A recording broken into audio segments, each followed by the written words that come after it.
What I'd like to do now is talk a little bit about the dot operator.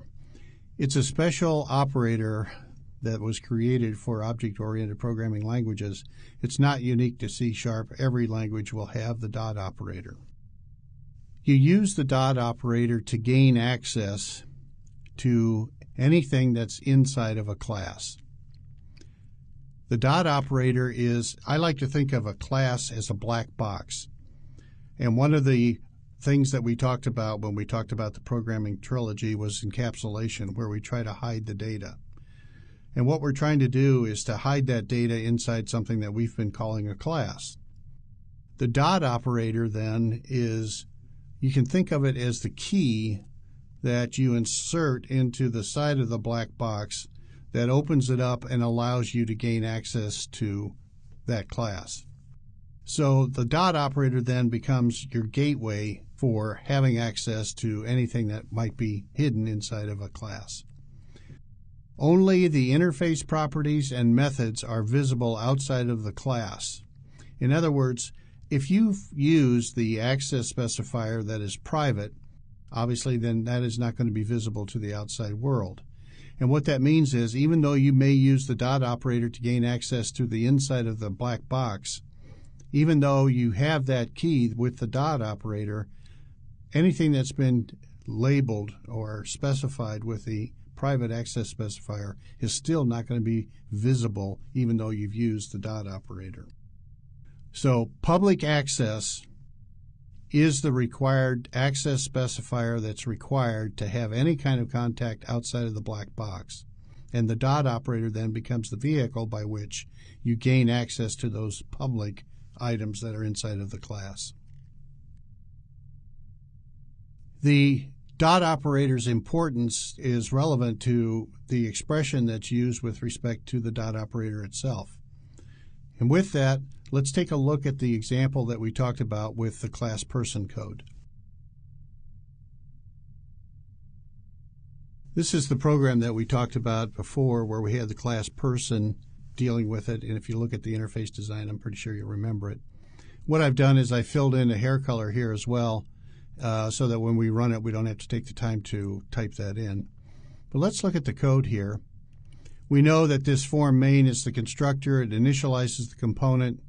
The Windows code has the initialize component call, and all of the objects that are on the form then get initialized to the proper state.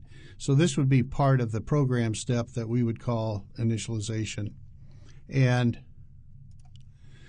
once that's done, we're ready to actually start the program, which we do by creating a form main object called main, and then we do an application run based on that object. Once we do that, then we are presented with a visual presentation of what this particular form looks like. So let's take a look down here. And if I look at the class person code, I've added another property method compared to what we had before, and I've set a breakpoint to show what's going to be happening. And it's the hair color property method. You can see up here the property method that we're going to be changing. And we're using the getters and setters that we've talked about before. And in this case, what we're saying is that if the length of the string that's coming in is greater than 0, then we are going to, in fact, set hair equal to the value that's been passed in. If no length comes in, we must have a null argument, so we'll just set hair to null, and then we can test that to know that there's no usable value associated with it. Now, going back to main then, here I'm parsing out the string that is held in the height text box, and I'm making sure it's a numeric by doing an integer parse on it. And if it is, then we assign that temporary variable from here into the class member. And you'll notice the dot operator here. So let's take that same type of line. We'll type in a my person and then a dot. And because we use the dot operator, the compiler now knows, actually the IntelliSense that's coupled inside the IDE, Visual Studio's IDE, knows to do a look ahead to see what properties and methods in the class are available with the public access specifier. And here you'll notice that hair color is one of those. And since that's what we're interested in, just hit the tab key and it fills that in. And what we're saying now is that we've used the dot operator to go inside of the class. We're inside the black box now.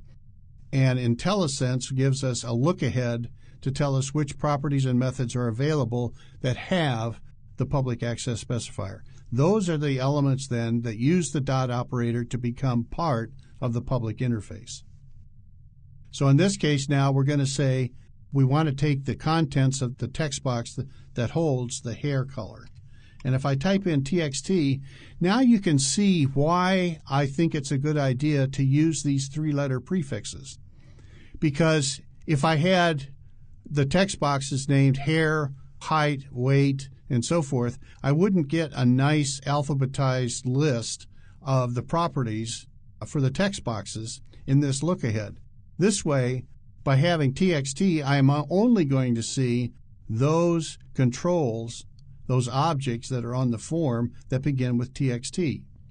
So if you use that consistent labeling device or methodology for program objects, it makes it very easy to use the look-ahead feature that IntelliSense provides for you to pick off the correct one. Just hit the tab key and you've got it. What we want to do then is to use the look-ahead feature that IntelliSense provides us and just hit the tab key to fill in that particular object. Now, once we've done that, we have the object, but it's no different than any other object that we've talked about up to this point. We have a text box object, which is obviously a member of the text box class. So I should be able to hit the dot operator and give me access to all of the public properties and methods that are associated with a text box object. The one that we're interested in here is we want to know what's inside of that text box object that the user entered. In other words, what's the text? So I type in T, that gets me down to the T levels, and then I do an E and I've got the text property of the text box object. I just hit the tab key and I've got that particular object or property of the object available to me. And I add the semicolon and the statement's complete. So what we're doing here is we're using the dot object or the dot operator. On this side of the expression, we're going to go into the text box object and fetch out the text, and then we're going to go to the person object and assign that value into hair color. We'll put a breakpoint there and we'll run the program. We'll type in a height here of 5 feet 2, hit set, and we can see the temp is 62 inches, what we expect, and we're using the dot operator here to check to see and make sure that that's not a negative number. It's going to be greater than 0, and if it is negative, then we don't assign it. Now we're down to this one, and we're going to take the hair that was typed into the TXT hair object, fetch the text parameter, which you can see is blonde, and then we're going to go down into the class and do an assignment. So let's single step into that. Because we're doing an assignment, we're doing a set operation, and we come down here and we're passing in a string. And as we saw earlier, value is what I call a ghost variable, and you can see that its value is blonde. It's being passed in as that. And we use the dot operator to go inside of the value object, which is string, and all strings have a length, and we're going to check to see what that value is. And we can see that the length is 6 letters.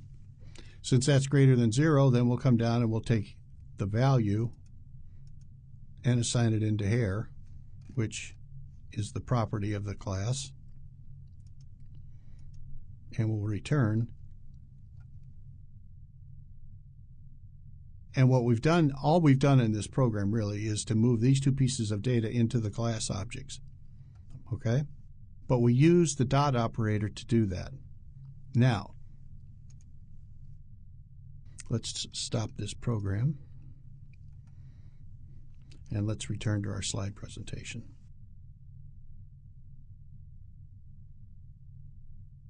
Now we've seen some code that shows how the dot operator gains us access to the public positions inside of the class itself. what we want to do is to look at some of the statements that we saw earlier in some of the other examples and figure out exactly what's going on. In this particular example, we've created an integer variable called SUMYEAR, and we've created a class date example that we used in the leap year example. Passed in 2012, that gets initialized. We end up creating an object called myDate. In this example, myDate.year then will follow the same procedure that we saw with class person. We take the myDate object, the dot operator then says to go in and find a method that or a property with the year name with the public access specifier. Because the properties are all private, we know that this has to be the property method itself, because that forms the public interface. So what we're doing here now is we're calling the year property method to go in and retrieve the value that's been stored in year. We know from the initializer statement above, when we initialize and call the constructor, we passed in the year of 2012. So that will be the year that is currently stored in the property named year. The property method that we're calling in that last line that appears on the screen then uses the get method to simply return that to us. So what we get with that whole right-hand expression that reads myDate.year is we get the number 2012. That then gets assigned into SUMYEAR. Okay, the dot operator then is on the right-hand side of the assignment statement. Anytime that you see the dot operator on the right-hand side of the assignment in an expression, it's going to be using the getter operation in the property method itself. Now consider the following change that we made in the code. The first two lines are pretty much the same, only in this case we've initialized SUMYEAR to equal 2011. And you'll notice that when we create the myDate object, we call the constructor with no argument being passed in.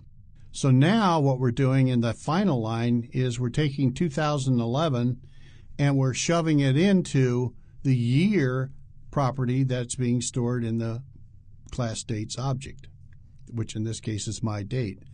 So that last expression says, okay, take 2011, which is on the right-hand side of the assignment operator, go to the myDate object, use the dot operator to open that object up, go into there through the year property method, and assign the value 2011 into the year property. And we know that that's got to be the case because the year property method is a public access specifier that gives us access to the private property named year.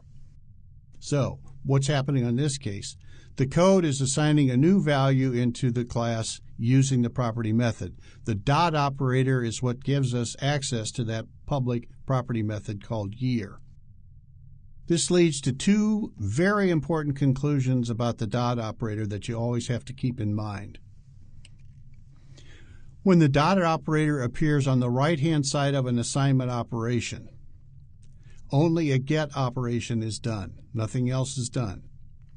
Because it's only retrieving information, there is no assignment going on in the class itself, no change occurs to the property value of the object. By definition, then, this must also mean that the object state is unaffected by the assignment expression. In other words, if the dot operator is associated with an object which appears on the right-hand side of an equal sign, we know it's simply a get operation. It's like a read operation. And because it's just a read operation, we're not changing anything in the class itself. Because we're not changing anything in the class itself, it must therefore by definition be a stateless change. No state in terms of the class object is taking place. When the dot operator is on the left-hand side of the assignment operator, a set operation is performed. So that means that the dot operator is gaining access to the public property, in our example, the one that changed year, and a set operation is performed using that public access specifier. When we used a dot operator then On the left-hand side of the operator, that means that we're going inside of the class using the dot operator as our gateway.